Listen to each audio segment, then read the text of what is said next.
Ý.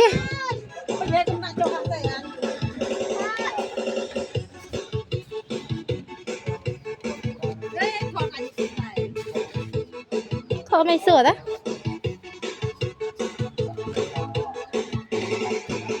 Terem nào. Tên nào. Mẹ ao tên nào con. Terem nào lên. Camera ui mình ít đây ta tay khơi nhà tầng ngon này. Ngọt hai.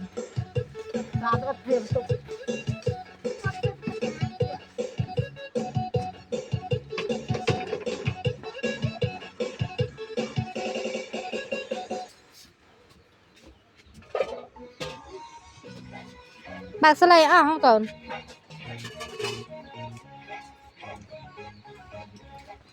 Ừ. Mua là à mà mua tăng à.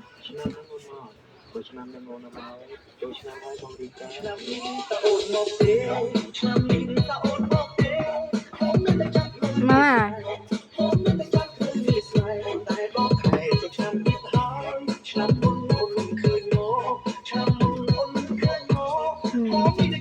đào trường sẽ rộng trẻ đào tới rồi nhỉ trẻ đào cá ở đây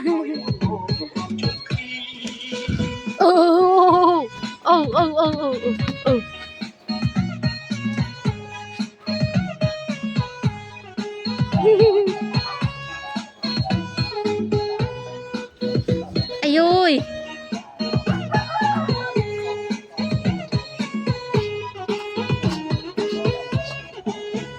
ngợp má đào rất là má ngợp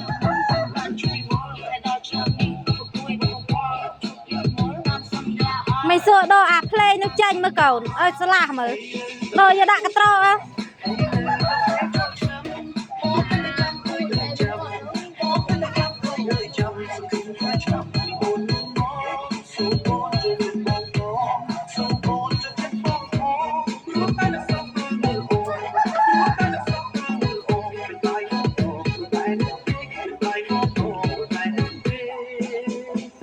mười chào vô cái nát ôi lê nhở